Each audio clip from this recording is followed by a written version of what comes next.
Maka Nabiullah Musa, Nabiullah Adam mengatakan, ya Rabb, ini anakku, cucuku, tujuannya belum sampai.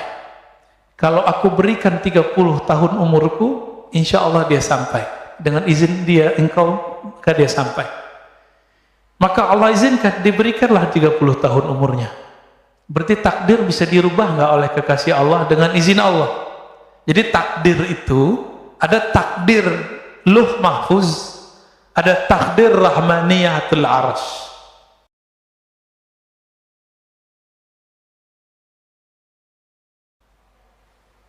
Jadi takdir ruh mahfuz itu takdir kudrat iradat. Sedangkan takdir yang lebih besar itu takdir arsy. Ar-Rahman 'alal 'arsy istawa. Takdir yang ada di Lauh Mahfuz itu, ini yang kita jalani sekarang. Biasa. Tapi ada takdir yang masuk kepada sifat jaiz Allah Subhanahu wa taala. Ini takdir yang Allah tulis di arasy-Nya. Nah, ini beda. Ar-Rahman 'alal 'arsy istawa. Allah tulis dengan kasih sayangnya. Karena sayangnya Allah tidak terbatas, maka diberikanlah umur tambahan untuk Nabi Daud. Nabi Musa turun ke bumi. Seharusnya umurnya sudah habis sekarang. Datanglah malaikat maut seperti Nabi Musa tadi. Karena Nabi Musa ini Nabi intelektual juga, maka ngajak ngobrol. Kamu siapa? Saya malaikat maut. Mau ngapain? Pura-pura nggak tahu. Saya mau cabut nyawa engkau. Kata Nabi Adam. Lah umur saya masih ada 30 tahun lagi. Beliau lupa sudah memberikan kepada Nabi Daud. Apa kata malaikat maut? Bukankah engkau telah memberikan kepada cucumu? Berarti Nabi Daud belum lahir sudah didapatkan umurnya. Udah dibicarakan di langit, udah dibicarakan di surga, udah dibicarakan di bumi ketika beliau diutus. Terjadi alat, pulang Pak malaikat maut, dipanjangkan lagi tuh umurnya Nabi Adam. Dan itu kelupaan pertama. Ya, begitu Allah kepada kekasih-kekasihnya. Dan kekasih Allah itu masih ada sampai hari ini di bumi. Masih ada Pak hari ini di bumi. Siapa kekasih Allah di bumi yang Allah selalu memandangnya? Ketika orang ini masih ada, Allah biarkan bumi bergerak. La taqumu sa'ah hatta la yuqalu fil ardi Allah, Allah. Tidak terjadi kiamat kerusakan di muka bumi sampai tidak ada lagi yang mengatakan Allah, Allah. Jadi di Lombok lagi ramai Pak. Teman-teman saya yang ahlu sunnah punya seorang tuan guru yang mengatakan ada seorang wali Allah kasih tugas jaga gunung gitu. Dianggap musyrik oleh seorang yang tidak mengerti bab ini. Oh enggak ada yang diurus, yang ngurusin si gunung itu malaikat. Iya, tapi malaikat itu ngurus karena ada yang lebih utama di situ, yaitu seorang waliullah. Apa dalilnya? Itu hadis Muslim yang saya bacakan barusan. Tidak terjadi kiamat sampai tidak ada yang membaca Allah, Allah. Berarti ada wali Allah di gunung itu yang membaca zikir Allah. Apa kata dia? Oh itu maknanya bukan zikir Allah, Allah. Itu maknanya menghormati hukum Allah. Loh itu namanya penjelasan hadis. Lafaz hadisnya nggak ngomong begitu kok. Kok giliran kayak gini pakai penjelasan pribadi? Ya, walaupun itu ada dijelaskan Imam Nawawi, tapi kan juga ada penjelasan Imam Sya'rani, Imam Abdul Hasan Syazili, bahwa itu zikir beneran Allah, Allah Pak.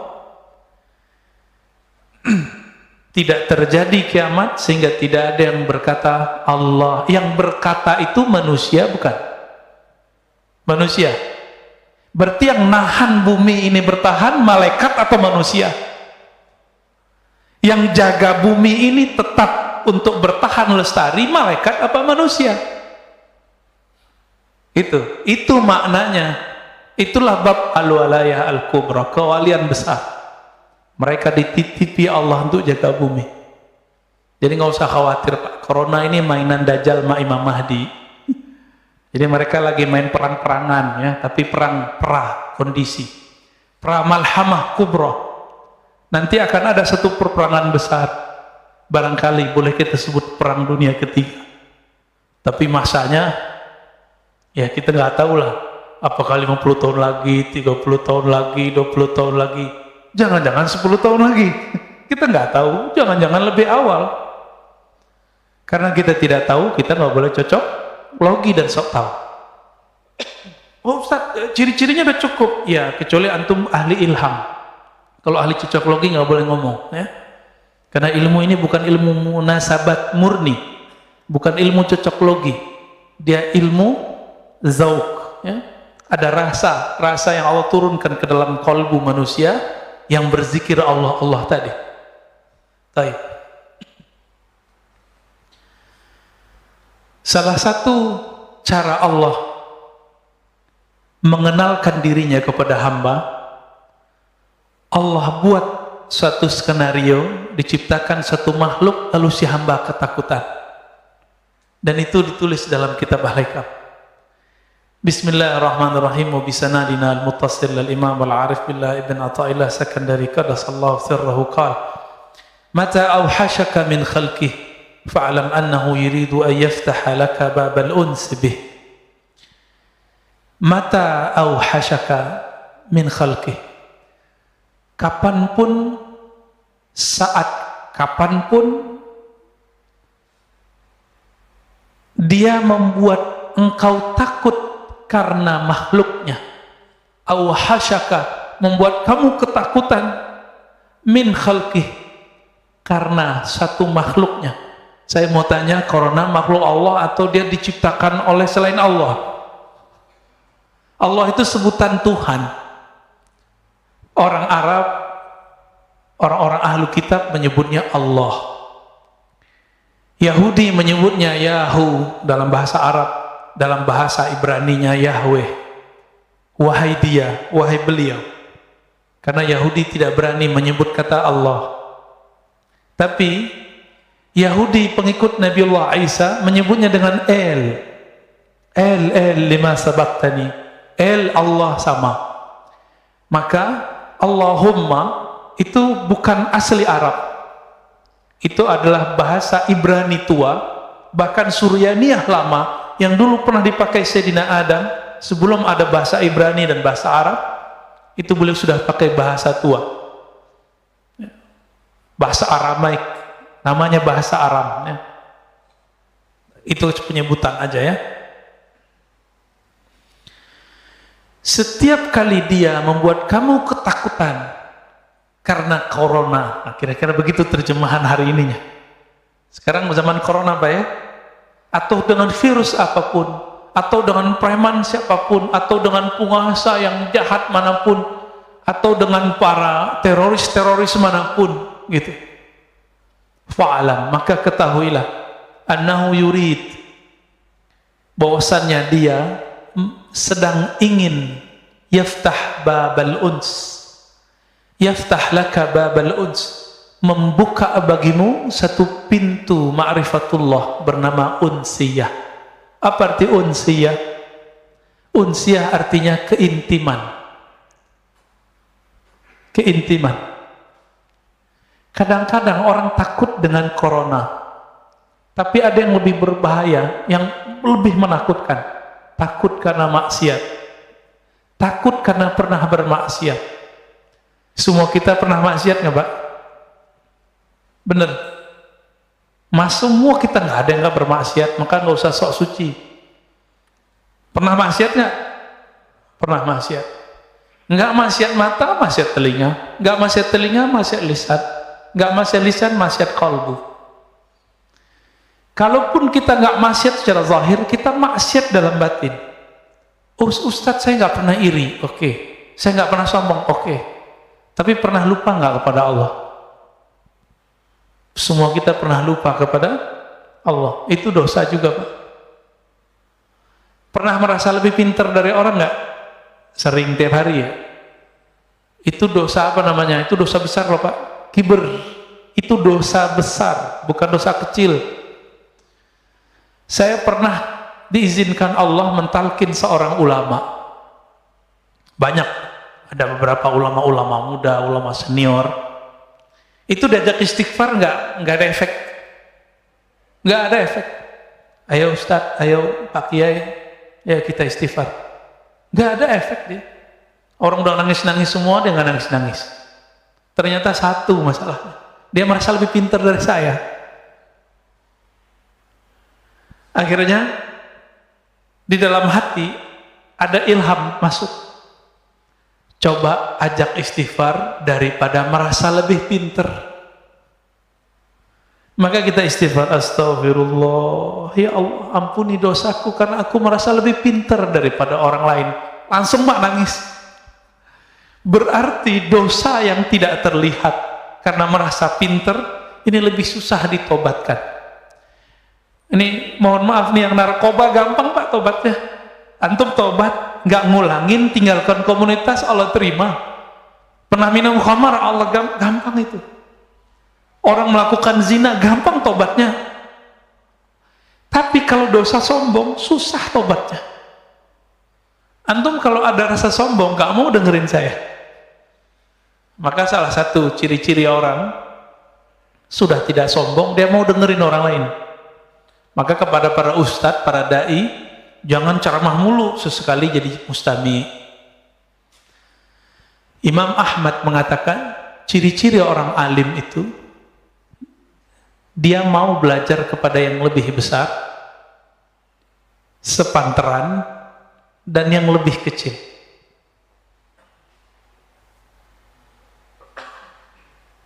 Gimana? Udah pernah belajar sama yang lebih kecil belum? Belum ya? Umurnya, gelarnya, fisiknya, belum ya? Jarang ya? Jarang. Kalau umur sering, tapi kan gelarnya tinggi. Yang umurnya kecil, gelarnya nggak segede kita, Pak. Pernahkah kita mau dengerin? Nah, maka kalau para dai, para ustadz, jangan khutbah mulu tiap bulan. Harus ada satu kali sebulan dia nggak dengerin khutbah, dia dikhutbahin orang. Nah, syukur-syukur di rumah dikhutbahin bininya ya. Jadi apa yang Allah sedang mau kenalkan kepada kita? Unsiyahnya, keintimannya dengan kita. Uns itu lebih dekat dari qurb, kedekatan. Uns itu sudah mesra. Pernah, ini ilustrasi biar gampang. Anak-anak kita kalau ketakutan dia nyari siapa? Ayahnya. Ayah gitu terus dipeluk kan? Kita gemes ngeliat begitu, dan itu bikin rindu mau pulang ke rumah. Bener ya? Itu bikin rindu Pak. Kadang-kadang kita agak rindu mamanya ya, yang bapak-bapak ini rindu sama anak kecil ini. Nah ini namanya uns, kemesraan kalau dia seumuran, keintiman jika dia sudah sangat dekat ya. Keakraban jika dia sudah sangat akrab. Sudah akrab belum dengan Allah? Allah itu ngomong, wa nahnu aqrabu ilaihi min hablil warid. Kami ini akrab kok dengan kamu. Kan artinya akrab kan bahasa Arab tuh akrab. Kami ini lebih akrab daripada kamu, daripada dirimu sendiri. Hablul warid. Hablul warid itu kan diri kita sendiri, nggak usah diterjemah harfiah. Maka salah satu nikmat yang Allah berikan saat ini, saat corona ini adalah nikmat unsiyah. Sebelum keluar doa dulu nggak?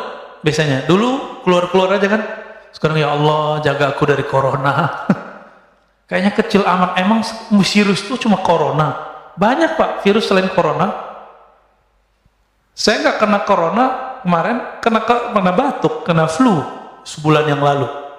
Sekarang sisa batuk kering dikit batuk. Ini bukan batuk corona loh Pak ya. Saya udah pernah corona setahun lalu. Ya kalau versi Ustadz Fulan kan kena corona munafik. Berarti saya munafik Pak. Ya nggak usah jauh-jauh nuduh orang munafik, kita munafik. Tapi kan tega amat nuduh begitu. Kiai kita banyak yang meninggal karena corona. Emang mereka munafik? Habis yang bilang munafik kena corona dia. Ya. Ya salam.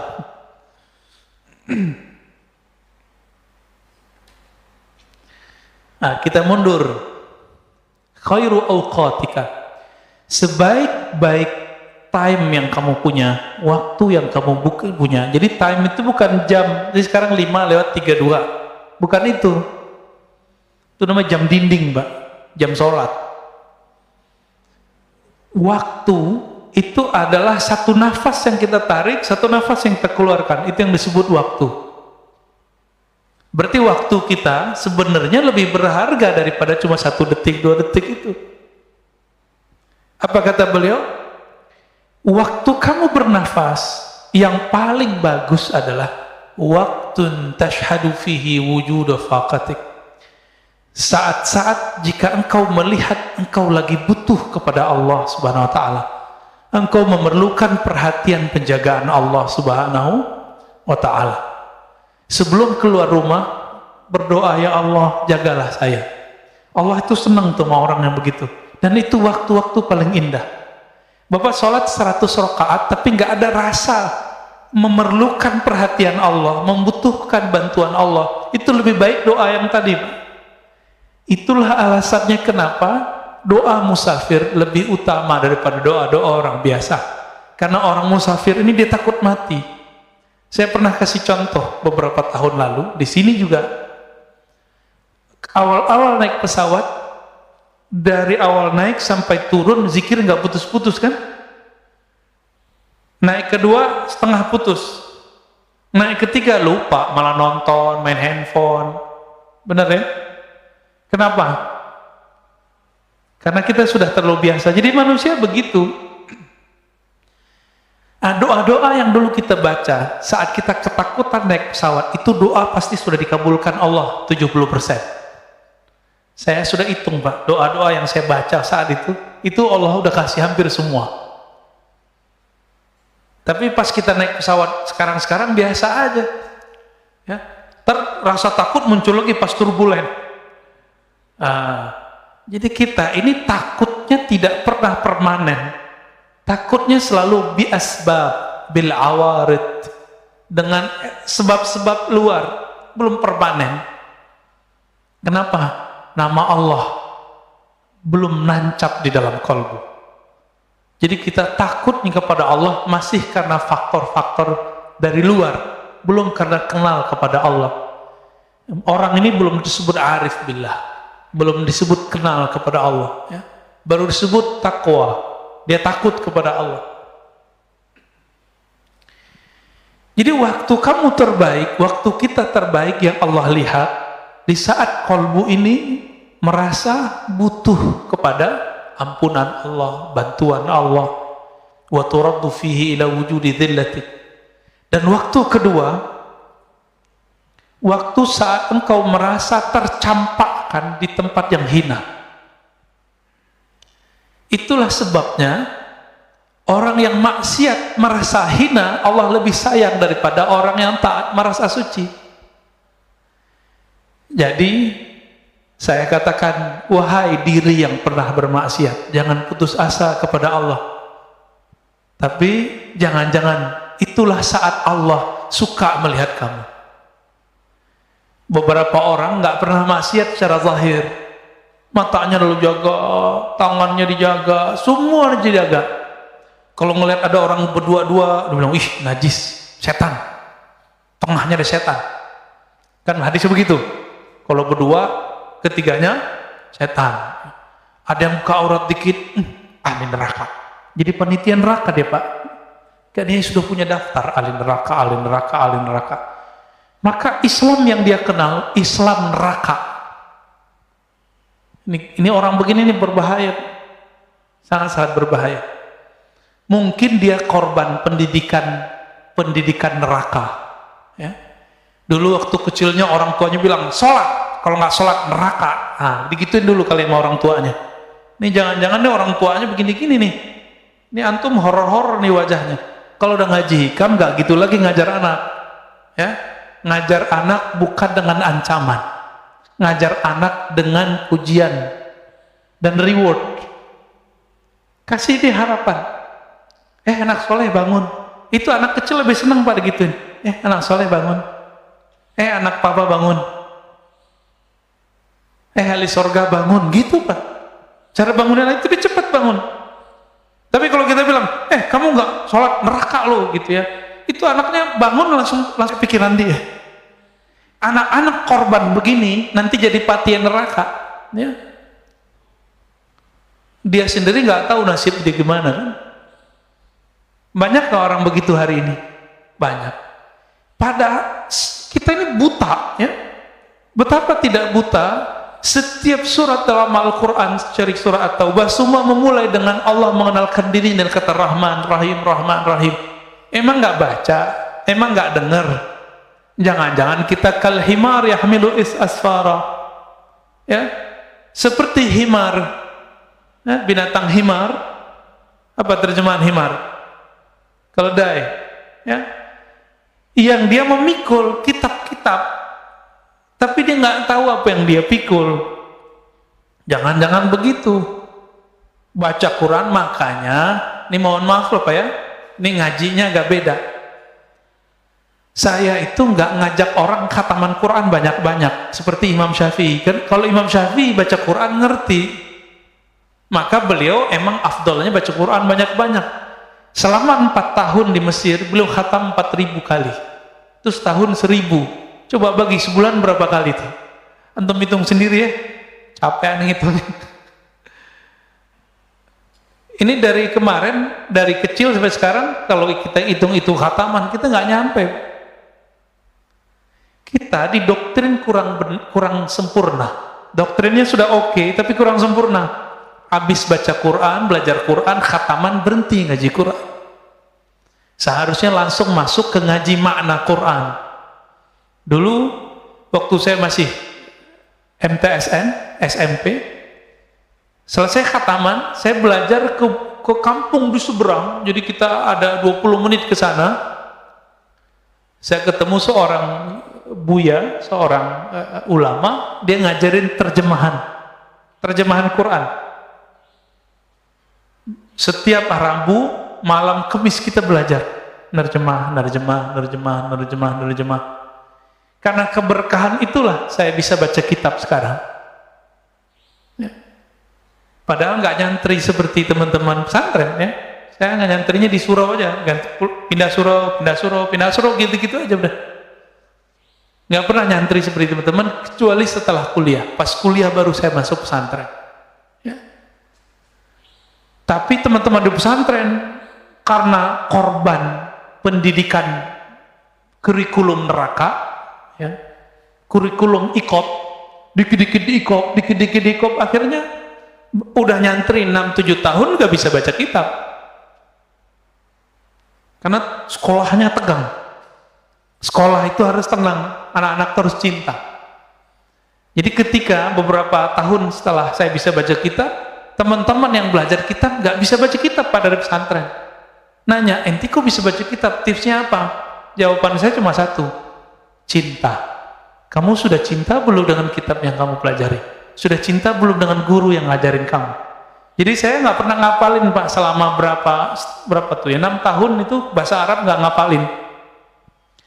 Anak kelas 3 ya, kelas mau mereka ujian, itu mereka datang mau murojaah kitab dengan saya. Padahal kita baru kelas 1 dan kelas 2. Apa rahasianya? Cuma cinta. Saya cukup ingat kitabnya, ingat guru yang saya sukai itu, bukan cinta fisik, cinta ilmunya.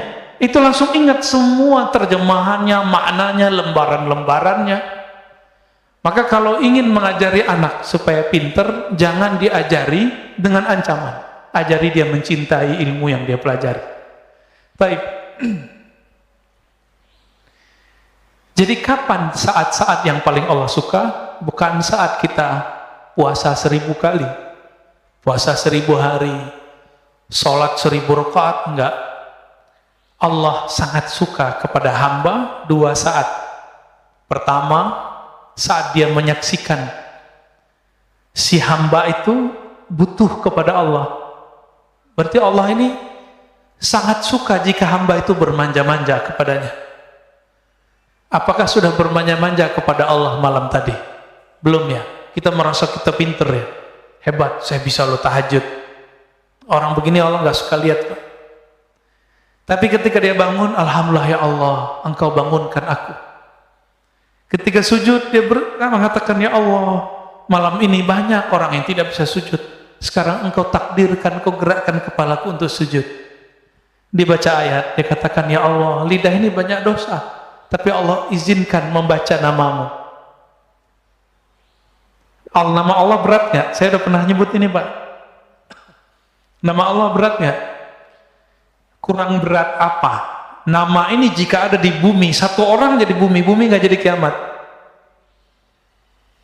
Maka orang yang paling sakti di dunia bukan orang yang kebal, bukan orang yang pindah tempat sesaat. Orang paling sakti di dunia, orang yang di kalbunya ada nama Allah. Allah itu. Semakin banyak nama Allah di kalbu, semakin orang ini sakti di sisi Allah, bukan di sisi makhluk Allah. Jadi antum itu nggak sakti kalau nggak bisa nahan kiamat. Kalau cuma bisa nahan debus doang mah biasa itu. Ya.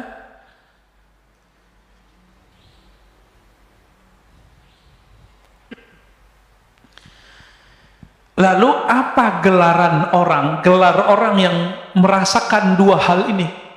Merasa butuh kepada Allah, memerlukan Allah, dan merasa hina di hadapan Allah. Apa sebutan orang ini? Sebutannya Abdullah, hamba Allah. Maka antum coba lihat, ini gelar Nabi loh ya. Jadi Nabi itu, ini sering dipahami terhadap tasawuf. Orang nuduh Imam Al-Hakim At-Tirmizi, ahli hadis yang sufi, Ibn Arabi yang sufi, mengatakan wali lebih tinggi dari kenabiannya. Karena setiap Nabi itu pasti wali. Setiap Rasul pasti Nabi. Kewalian itu inti dari seorang Nabi. Ala inna awliya Allah la khawfun alaihim wa lahum yahzanun. Ketahuilah sungguhnya wali-wali Allah. Apa arti wali Allah? Kekasih. Maka kewalian itu artinya kekasih. Bab cintanya seorang wali itu lebih tinggi daripada bab nubuatnya, gitu maksudnya. Bukan berarti seorang wali yang bukan nabi lebih tinggi daripada seorang nabi. Itu keliru besar. Nggak ada begitu di kitab Fususul Hikam. Imam Ibn Arabi tidak pernah mengatakan itu. Tanda orang yang menuduh Ibn Arabi mengatakan nabi lebih mulia, wali lebih mulia daripada nabi, dia tidak khatam satu kitab tipis. Separuh kitab ini, Pak, kitabnya Fususul Hikam judulnya. Kitab tipis saja nggak khatam, gimana kitab yang 9 jilid, Al-Futuhat Al-Makkiyah? Terus nuduh. Jadi betapa banyak hari ini orang-orang yang sudah alim dan satu ilmu, tapi dia bodoh dalam ilmu lain, lalu dia tolak ilmu itu. Dan itu sudah ada sejak zaman dahulu. Maka kemarin kita ngaji dengan beberapa komunitas teman-teman kita, ngaji kitab, judulnya Risalah Al-Laduniyah, karya Al-Imam Hujjatul Islam Abu Hamid Al-Ghazali. Beliau menceritakan latar belakang menulis kitab Risalah Laduniyah itu. Apa kata beliau? Ada teman saya datang melaporkan lawan debatnya yang mengatakan ilmu itu cuma ilmu yang tertulis di kitab. Yang nggak tertulis di kitab yang kita pahami sekarang berarti nggak ada, ilmu ngada-ngada gitu. Maka belum nulis kitab Ar-Risalah Al-Laduniyah. Ini saya mau nanya, Pak, ilmu itu yang di kitab ini atau yang dalam hati saya? Maka kitabnya antum bawa, antum langsung berilmu nggak? Seandainya ilmu itu di kitab, coba bawa kitab ini,